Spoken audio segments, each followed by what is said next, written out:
ஆண்டவருடைய பரிசுத்தமான நாமம் இன்றும் என்றும் மைமைப்படுவதாக. எக்ஸோடஸ் டிவி அருளுரை துளிகள் வழியாக உங்கள் யாவரையும் இந்த நல்ல வேளையில் வாழ்த்துகிறோம். டிரைவர்லெஸ் கார், ஓட்டுநர் இல்லாத வாகனம். 2015 வருடம் கூகுள் நிறுவனம் ஓட்டுநர் இல்லாத வாகனத்தை உலகத்துக்கு அறிமுகப்படுத்தியது. காரணம் என்ன என்று அவர்களிடம் கேட்கும் பொழுது, ஓட்டுநருடைய தவறினாலே ஏறத்தாழ 1.25 மில்லியன் உயிர்கள் ஒவ்வொரு வருடமும் இந்த உலகத்தை விட்டு கடந்து போகிறது.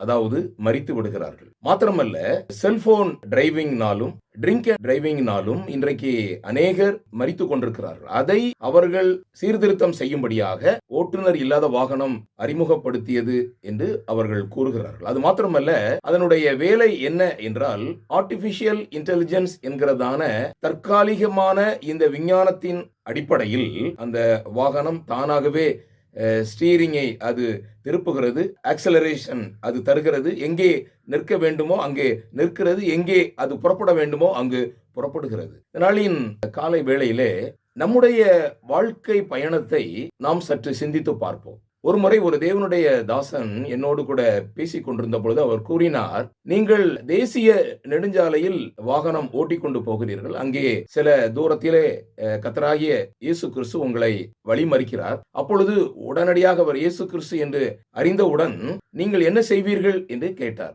அப்பொழுது எனக்கு அருகில் இருந்தவர்கள் எல்லாம் சொன்னார்கள், ஆண்டவரை உடனடியாக நாம் ஏற்றி பக்கத்து சீட்ல உட்கார வைத்து நான் மிகவும் கவனமாக ஓட்டி செல்வேன் என்று அவர் மற்றவர்கள் எல்லாரும் கூறினார்கள். அப்பொழுது அந்த தேவனுடைய மனிதன் சொன்னார், நான் என்ன செய்வேன் என்றால், நான் உடனடியாக ஓட்டுநர் சீட்டில் இருந்து இறங்கி ஆண்டவரை அங்கே உட்கார வைத்து நான் பக்கத்தில் உட்கார்ந்து கொண்டு நான் எந்த விதமான கவலையும் இல்லாமல் நான் பயணம் செய்வேன் என்று அவர் கூறினார். அது என்னுடைய வாழ்க்கையிலே ஒரு சில முக்கியமான சத்தியங்களை நமக்கு அறிமுகப்படுத்துகிறது. ரட்சிக்கப்பட்ட நாம் எல்லாரும் பரிசுத்தமாகுதல் என்கிற பெரும் பாதையில் பயணித்துக் கொண்டிருக்கிறோம். சாங்டிபிகேஷன் ஹைவே என்று சொல்வார்கள். நாம் எல்லாரும் பயணிகள். நாம் வேத புத்தகத்திற்கு அடுத்தபடியாக அதிகமாக உலகத்தில் விற்பனையாகிக் கொண்டிருக்கிற புத்தகம் மோட்ச பிரயாணம். ஆகவே நாம் எல்லாரும் பயணித்துக் கொண்டிருக்கிறோம் என்பதை நாம் அறிந்து கொள்ள வேண்டும். ஒருவேளை வாகனம், இந்த ஆளில்லாத வாகனங்கள் அல்லது இந்த ஓட்டுநர் இல்லாத வாகனங்கள் உலகத்தில் இருந்தாலும் சில சத்தியங்கள் வேதத்தின் மூலமாக நமக்கு தெளிவாக விளக்குகிறது. நீங்கள் உங்களுடைய இந்த பரிசுத்தமாகுதல் என்கிற பெரும் பாதையில் உங்களுடைய ரட்சிப்பு என்கிற வாகனத்தை எவ்விதமாக ஓட்டிக் கொண்டிருக்கிறீர்கள்?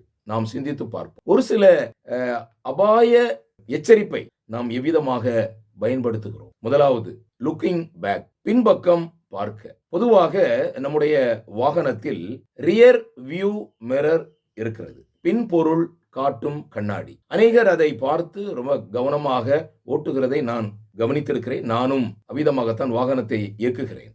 நம்முடைய பின்னாக உள்ள காரியங்கள் நம்முடைய பயணத்திற்கு மிக மிக முக்கியமானது என்பதை நீங்கள் அறிந்து கொள்ள வேண்டும். உபாகமம் 4:10, உன் கண்கள் கண்ட காரியங்களை நீ மறவாதபடிக்கு, உன் ஜீவனுள்ள நாளெல்லாம் அவைகள் உன் இருதயத்தை விட்டு நீங்காதபடிக்கும் நீ எச்சரிக்கையாயிருந்து உன் ஆத்துமாவை ஜாக்கிரதையாய் காத்துக்கொள். நமக்கு பின் வருகிற காரியங்கள் நமக்கு மிகவும் எச்சரிப்பானது என்பதை நாம் அறிந்து கொள்ள வேண்டும். நம்முடைய பயணம் முன்னோக்கித்தான் போய்கொண்டிருக்கிறது. ஆனாலும் நம்மை பின்தொடர்கிற அநேக காரியங்களை நாம் மனதில் கொண்டு ஓட வேண்டியவர்களாக இருக்கிறோம். உன் கண் கண்ட காரியங்கள் அல்லது நீ கடந்து வந்த பாதைகள், அதை நாம் மறக்க கூடாது. உன் ஜீவனுள்ள நாளெல்லாம் அது உன்னுடைய இருதயத்தை விட்டு நீங்காதபடிக்கு. ஏனென்றால் நாம் எச்சரிக்கையாய் இருந்து என்று வசனம் கூறுகிறது.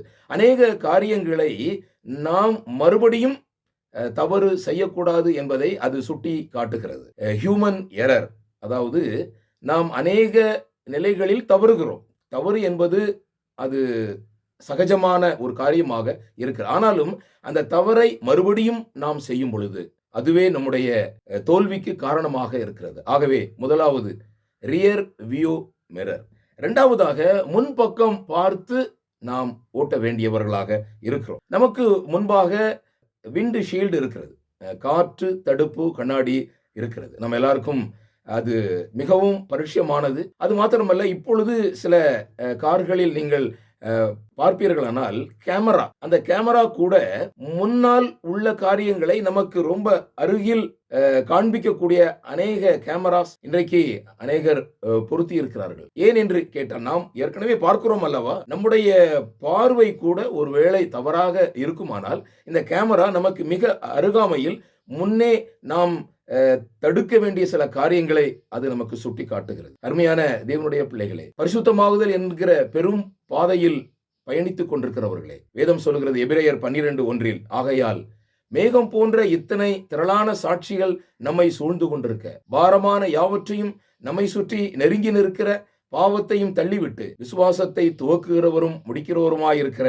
இயேசுவை நோக்கி நமக்கு நியமித்திருக்கிற ஓட்டத்தில் பொறுமையோட கூட ஓடக்கடவோம். மிகவும் கவனமாய் நாம் ஓட வேண்டியவர்களாக இருக்கிறோம். நம்முடைய பயணம் பாதுகாப்பானது என்று வேதம் தெளிவாக கூறுகிறது. நாம் அக்கறைக்கு போவோம் வாருங்கள் என்று இயேசு கிறிஸ்து நம்மை அக்கறைக்கு அழைத்து செல்கிறார். அவர் டெஸ்டினேஷன் இஸ் ஷோர். நாம் போக வேண்டிய இடம் கண்டிப்பாக போய் சேருவோம் என்பது வேதம் தெளிவாக கூறுகிறது. ஆனால் நம்முடைய கவனம் எவ்விதமாக இருக்கிறது? விண்டு ஷீல்டு, நமக்கு முன்பாக இருக்கிறதான அந்த கண்ணாடி, நமக்கு முன்பாக இருக்கிறதான அந்த பார்வை மிகவும் தெளிவாக இருக்க வேண்டும். மூன்றாவதாக லுக்கிங் அவுட், வெளிப்பக்கம் பார்க்க, அதாவது சைடு வியூ மிரர். இது ரியர் வியூ மிரரை விட சைடு வியூ மிரர் மிகவும் கவனத்துக்குரியது. நீங்கள் அந்த கண்ணாடியில் என்ன எழுதியிருக்கிறது என்பதை நீங்கள் கவனித்திருப்பீர்கள். Objects in mirror are closer than they appear. இந்த கண்ணாடியில் தெரியும் பிம்பம் நீங்கள் காண்கிறதை விட மிக அருகில் இருக்கிறது, கவனம், ஏமாந்து போகாதீர்கள் என்று அந்த சைடு மிரரில் எழுதப்பட்டிருக்கிறது. ஆகவே இந்த சைடு மிரர் எப்பொழுதும் நமக்கு மிகவும் அவசியம். அந்த பார்வை இருக்க வேண்டும். 1 பேதுரு 5:8, தெளிந்த புத்தியுள்ளவர்களாய் இருங்கள், விழித்திருங்கள், ஏனெனில் உங்கள் எதிராளியாகிய பிசாசானவன் கெர்ச்சிக்கிற சிங்கம் போல் எவனை விழுங்கலாமோ என்று வகை தேடி சுற்றித் திரிகிறான். ஆகவே கவனத்துடன் பரிசுத்தமாகுதல் என்கிற பெரும் பாதையில் நாம் செல்ல வேண்டியவர்களாக இருக்கிறோம். அநேக இடங்களில் பெரும் பாதைகளில் வேகத்தடைகளை எல்லாம் அகற்றி கொண்டு வருகிறார்கள். ஏனென்றால் நம்முடைய பயணம் சுகமாக இருக்க வேண்டும் என்று சொல்லி. ஆனாலும் அநேக இடங்களில் வேகத்தடை, ஸ்பீட் பிரேக்கர் நமக்கு ஒரு எச்சரிப்பை கொடுக்கிறது. அநேக இடங்களில் ஸ்பீட் பிரேக்கர் உடைய அந்த அறிவிப்பு இல்லாதபடியினாலே அநேக இடங்களில் விபத்துக்கள் ஏற்படுகிறதை நாம் பார்க்கிறோம். கவனத்துடன் நாம் செல்ல வேண்டும். வேதம் சொல்லுகிறது நீதிமொழிகள் 14:2, நிதானமாய் நடக்கிறவன் கர்த்தருக்கு பயப்படுகிறான், தன் வழிகளில் தாறுமாறானவனோ அவரை அலட்சியம் பண்ணுகிறான். நம்முடைய பயணம் பாதுகாப்பாக இருப்பதற்கு நிதானம் மிக மிக அவசியம். அது மாத்திரமல்ல, அநேக இடங்களில் அபாய வளைவு என்று சொல்லப்படுகிறது. அபாய வளைவுகளில் முன்பக்கம் இருந்து யார் வருகிறார், பக்கத்தில் இருந்து யார் வருகிறார் என்றெல்லாம் நமக்கு தெரியாதபடிக்கு நாம் அபாய வளைவுகளில் அநேக விபத்துக்களை சந்திக்கிறோம். அதுவும் வேதத்தில் அநேக எச்சரிப்புகளை நமக்கு கொடுக்கிறது.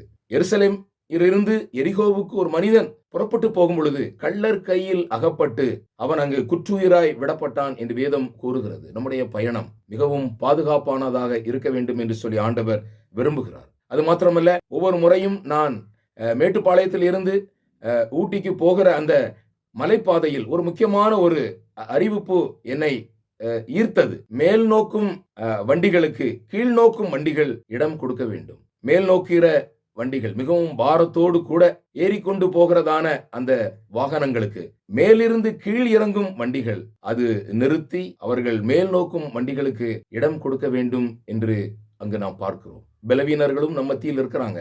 நாம் பலமுள்ளவர்களாக இருந்தோமானால், அதாவது விசுவாசத்தில் பலமுள்ளவர்கள், நாம் பலவீனர்களை சேர்த்து கொள்ள வேண்டும். அவர்களையும் நம்மோடு கூட பயணிப்பதற்கு வேதம் தெளிவாக கூறுகிறது. 2 கொரிந்தியர் 1 கடைசி வசனத்தில், நாங்கள் உங்களுடைய விசுவாசத்திற்கு அதிகாரிகளாயிராமல் நாங்கள் உங்களுக்கு சகாயராய் இருக்கிறோம், உங்களுடைய சந்தோஷத்துக்கு சகாயராய் இருக்கிறோம். அந்த நாளின் காலையிலே ஆண்டவராயிருக்கிற இயேசு கிறிஸ்துவோடு கூட பயணிக்கிற நீங்கள் உங்களுடைய பயணம் பாதுகாப்பானதாக, உங்களுடைய டெஸ்டினேஷன், நீங்கள் போய் சேருகிற இடம் அது மிகவும் பாதுகாப்பானது. நாம் அங்கே கொண்டு போய் நம்மை கர்த்தர் சேர்ப்பார். ஆதலால் நம்முடைய பயணம் இனிதாக அமைய ஆண்டவர் தாமே தொடர்ந்து இந்த எச்சரிப்புகளை நமக்கு தருகிறார். அதை பின்பற்றி நல்ல பயணத்தை ஆண்டவர் நமக்கு தருவதற்கு ஆண்டவர் கிருபை செய்வாராக. அவருடைய பரிசுத்த நாமம் இன்னும் என்றும் மகிமைப்படுவதாக. ஆமேன்.